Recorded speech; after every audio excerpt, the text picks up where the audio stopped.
Hello, in this video we will be talking about motion graphing in a little more depth. We're going to talk here about what happens when you have a curved line and also how you go backwards on these motion graphs. So we'll get into it.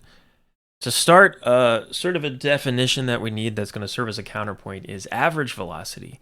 This is something we take over a long period of time. If we want to say you take a trip, what was your average velocity during the whole trip? Well, you take your total displacement and divide it by the total time. So here it is. All right, this is not a data booklet definition or anything. This is just what we mean when we say average velocity. You just take the displacement that you've traveled, divided by the total time it has taken, and that's your average velocity. Average speed is very similar, but it would be distance instead of displacement because we're just talking about a scalar. All right, so this graph gives a pretty good picture of what we're talking about and why it's maybe not always the most useful thing. So here's our position, or we can think of this as displacement, and here is time. So if I wanted to talk about my average velocity from time t1 to time t2, then I would take the change in position, which is my displacement, right? Delta x is my displacement, and I would divide by the time it took, which is delta t. Dividing these two things gives me a rise over a run in a way on the graph that would represent the slope of this line. This would be the average velocity. So we can kind of see here that it's a general broad picture of what's happening between this point in time and this point in time on average, but it doesn't tell me a whole lot useful about what's happening at any given moment on the graph in between here. If you're really thinking about slope, you can maybe see that we're slowing down as we go from time t1 to time t2, and the average velocity is just going to give me the average, right? So it's not always the most useful thing. You can imagine if you're driving your car and you go 30 miles in 45 minutes, you can divide those to get the average speed that you went. But that doesn't tell you how fast you're going at any given moment. It doesn't take into account that at some point you're sitting at a red light, not moving at all. At some point you're maybe going 60 miles an hour, whatever. It just gives you a picture of the whole thing, not an instant moment in time. And what we really want usually, especially when we're dealing with physics problems, is how fast is this thing going right now? Since we need an amount of time to pass to talk about speed, that can be tricky, but we'll talk about how we do it. What we really want to ultimately do is take this delta t, take this change in time, and make it as small as possible. If I, going back to the car example, if I talk about how far you go in an hour, so I divide the distance you travel in an hour by 1 hour, I'll get your average speed, but it really doesn't give me any detail about what you're doing right now. I could take the average distance you travel in 1 minute, divide it by 1 minute. That'll be a lot better, right? That'll give me a much better picture of how fast you're going in that minute on average. Well, what if I do how far you go in 1 second and divide it by 1 second, right? That'd be much better. That's your average speed for that 1 second. Even better, I could do how far you go in a millisecond divided by a millisecond, right? The smaller I make this change in time, the more accurately I get your speed right now at the time I care about. What we really like to do is make delta t basically zero, as close to zero as I can. We would call it infinitesimally small. And if I can make this delta t really, really, really, really, really, really, really, really small, I would know how fast I'm going in that instant. If I could somehow do that, if I could divide the distance that I go in like 0.0000 infinitely 0.01 seconds and divide by that time. Mathematically, that gets tricky because I can't divide by 0, right? So there's a method of math that uses some limits that is called calculus. But we do not get into calculus in the IB curriculum. So we'll talk a little bit generally about conceptually what's happening there, and especially how to deal with it on a graph. Because if I make delta t 0 on a graph, it gets very interesting. And this kind of shows what that looks like. So the idea here is that as the delta t gets smaller and smaller, in other words, these 2 points get closer and closer together, The green line would represent that kind of average velocity from the previous slide.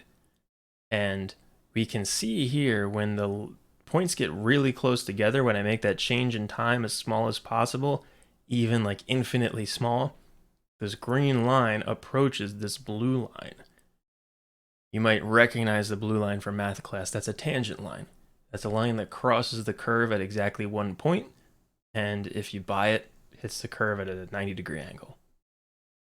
So it looks like when I want to find a velocity at one instant in time, when I'm talking about the slope of a line, it's a tangent line that I'm talking about. So that's what we're going to use to talk about this, what we're going to call instantaneous velocity. The velocity at a given instant in time. And this is what I want. Whenever I do math problems, I want to know the velocity right now at this moment. So what I want to do is, mathematically, I want to find a literally infinitely small change in displacement and divide it by an infinitely small change in time. There's one way to write this, which is a calculus notation. This idea of infinitely small changes is calculus. That's really everything that calculus, the backbone that calculus is built on, is these infinitely small changes. So you might see this here. Again, we don't do calculus in IB physics. You will not have to do any calculus at all. So we're using that same kind of concept though, just without the kind of heavier math behind it. So we use this symbol, delta, to represent a gradient. And we talked a little in the previous video about gradients, but the gradient, this is why we use the gradient, is because it's representing that change, and we really are kind of representing an infinitely small change. So on a graph, if I want to find the gradient, I'm going to draw a tangent line and take the slope of that tangent line. That's that idea from the previous kind of animation.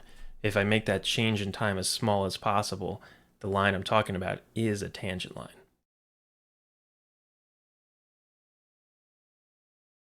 Okay, to take a gradient, you have to construct a line. You usually have to draw this line. So you're going to go to the graph at the point in time that you care about.